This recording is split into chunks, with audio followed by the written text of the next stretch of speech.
Welcome, everybody. This is Laura and myself back again, and we've decided to do a series of 4 workshops or podcasts for you guys.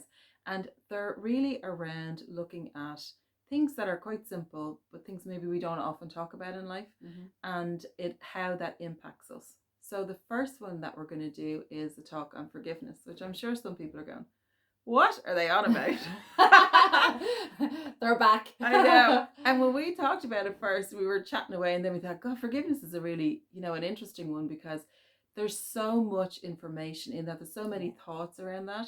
And then we kind of got into it ourselves and we're like, oh, we need to have a chat about this and just see how things are. Yeah. But again, this is around us having an open conversation about what forgiveness means to us. Yes. You take whatever you need from this if you get anything out of it, and you make your own choices then about what will work for you in your life. So I suppose, Laura, like we've talked about it, and our conversations just kind of arise from just chats we're having. So like I don't think it's something that we really talk about a lot.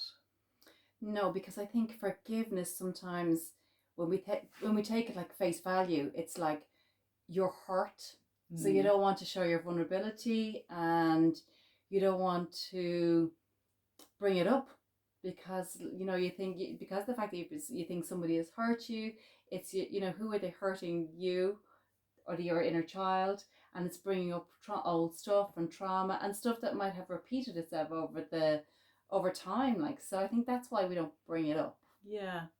And I suppose as we were talking about it then and talking about our own experiences in forgiveness, and I know at one point I'd be like, I'm not forgiven. Like, here, listen, I'm not going to do that because that means they're going to do it. But when I actually peeled back what that meant, it means that for me, it means that I'm in a position now in life that I can forgive people. It doesn't mean that I excuse behavior or that people's behavior to me was appropriate, but I can move on with my own life by letting that go for me so that it doesn't hold me back. Because I think what happens a lot of times is that we get stuck. Yes. Then we get triggered because someone else does something similar that reminds us of that behavior that hurt in the first place. And then it just goes into this cycle where we're really ticked off a lot of times with certain types of people that we meet. So it's about being able to look at that and free yourself from that space. Take your power back. Yes. 100%. Yeah. 100%. So you're not condoning negative behavior, but you're owning your reaction and your response to that behavior in your life going forward. Yes. And it's gas because this is really what we're talking about, the conversation is that, when you perceive somebody's done something wrong on you, what's really happening is, as you just said, you're being triggered, but also like it's usually much bigger in your head than them. And I always remember Wayne Dyer, he says it's like that serpent or snake comes up and bites you, and then you're left with the poison, and then they're gone off and they don't even know what they've done. And that's where I think is the lesson. And you go, oh my gosh, like if you can actually come back and forgive the situation as well as the person, then you can start to untangle and actually see what really is going on. It's usually our own stuff is projected onto a situation or onto a person, and then we just get stuck in that. And we get stuck, and then that becomes trauma to the body, and then we can't even breathe, and then every time we see that person we want to avoid them. So it's actually we're being constantly triggered.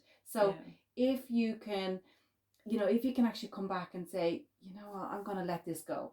So really it's about letting it go. Yeah.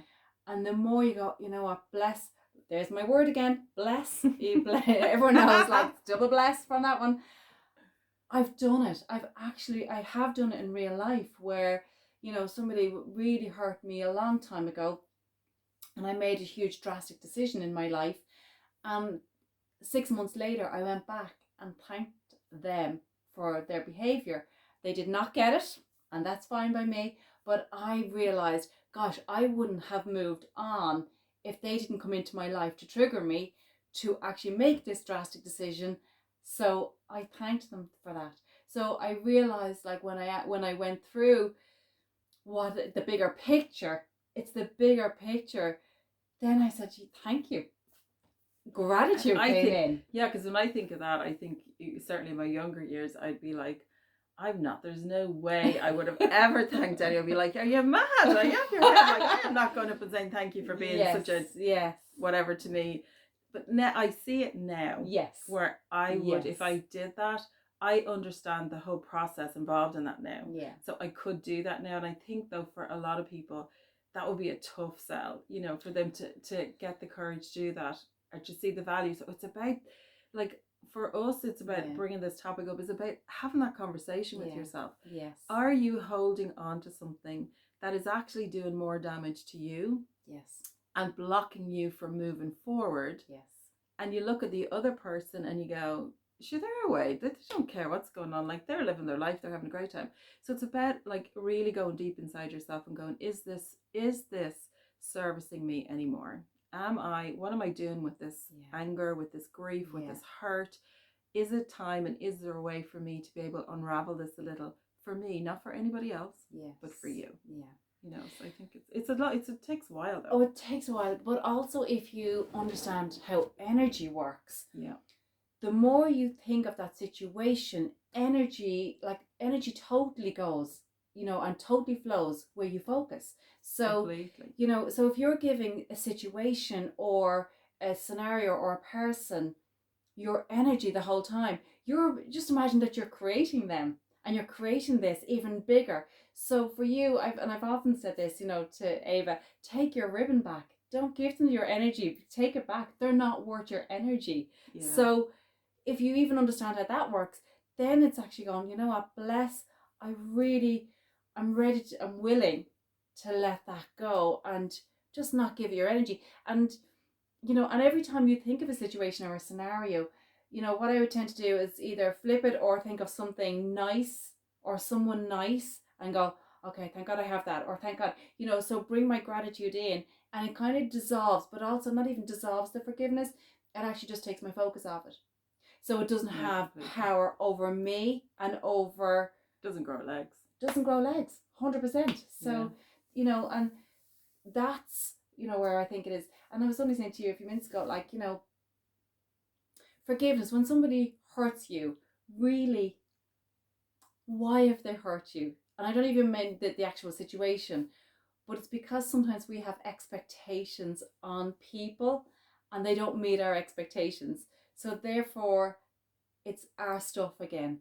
Do you know? So in the actual scenario that has gone on, it's our expectation of that person that they just didn't meet and that end up hurting us. So sometimes, again, it's pulling our energy and awareness back. I think it's a real sense though of definitely of awareness, but self-awareness. Yes. I think that's massive, because I think if you can get to that space where you're fully aware of yourself and your own feelings, your emotions, your emotional regulation, all of that, that it comes to the forefront then kind of what you need to do. Yeah. Because I do think there's situations where there's been so much trauma to somebody. Yes. And I suppose I want to be really clear about that this is not every situation in life. This is certain situations that this will work for you, that you explore that. There might be situations in your life where things that have happened that are for you unforgivable and just really, really traumatic, which hopefully you will have been able to get some support around that. So this is not necessarily about all these, they can be related to big traumas, but they're not necessarily just related to big traumas. Like, it's about you picking the pieces that work, that you can allow this forgiveness to go in your life so that you have that space. So you might have little pockets of that it'll work for, or situations, and that's great. But it's around really getting to know yourself. Yes. And how that might be impacting you if you're holding on to stuff that really, ask the question, does it benefit you anymore? Yeah. And you're so right. Like, there, huge traumas can be unforgivable, but also know they have your power. They have your power, and us as human beings, like when you look at us as a bigger picture, we're not our physical, we're not our mental. Okay, we're having that human experience, but our consciousness is that observer part of us. So it's kind of tapping back into that observer part to kind of go, okay, I observe and I realize what went on and understand it, but I just choose to take my power back right now. And the more you can do that for yourself, and empower you and heal and seal you, then you're stronger and you're more resilient then to deal with other things or other external experiences. And that's, so it's kind of pulling your power back. So every time you think of something, when you're really hurt, and every time you think of it, and your thoughts then get bigger and bigger, and it's like a vortex, and it pulls you down and down and down. That's where we're trying to kind of open up and go, okay, like every time that thought comes in, if you think of something nice or someone nice or your dog, I don't care who, something or a situation that can actually change your chemical. Yeah, the chemicals. It's yeah, the definitely. chemicals then, as soon as you bring something else in, you will start to maybe secrete like dopamine or serotonin, something to balance that hormone that won't pull you down, where the adrenaline is bringing you down and the cortex is bringing you down, or the cortisol is bringing you down. So it's kind of changing your chemistry is why you're doing it. And then that changes your energy and your vibration. And then you can see or perceive new opportunities in a different way rather than in that reactive space because you're hurt. Yeah, and that's actually perfect lead into, like, we have talked in other podcasts about subconscious and consciousness, and our responses to things are automatic and they're coming from our subconscious. So in situations like this too, I think it takes a lot of courage for somebody to explore this and go, yeah, I'm actually going to forgive that person, not the behavior, but I'm going to forgive what's happened so that I can move on. But sometimes we get so attached to that negative emotion that we've had and that hurt that we don't know. It can be fearful to let go of something, because then what's going to go into that space? So it's about realizing that if you can create that space for yourself, that new space where you don't have that hurt anymore, you can create and fill that full of positive things for you and good energy. And you can create that yourself. But it does take courage to do that, I think, and someone to kind of just even have even this is if people even just start to have conversations about this and what it feels like in their life with your friends, with your family, see what happens as a result of that. Actually, it's funny that you just said the courage. Like I'm a Louise Hay workshop facilitator, and as part of it we would say the word willing. I am willing to forgive. And it just softens. The more you soften your word, you don't have to even put the word forgive. You can literally just make a choice. Go, oh, God, you bless. I'm not giving that person energy. I'm not giving that or attention. I just use the word energy, but you can just. I've actually chosen now to not give you so much attention.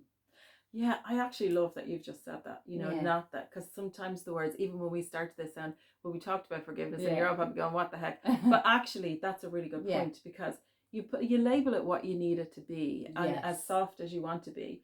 The intent is still the same, to remove it from your space and from your energetic fields in your body.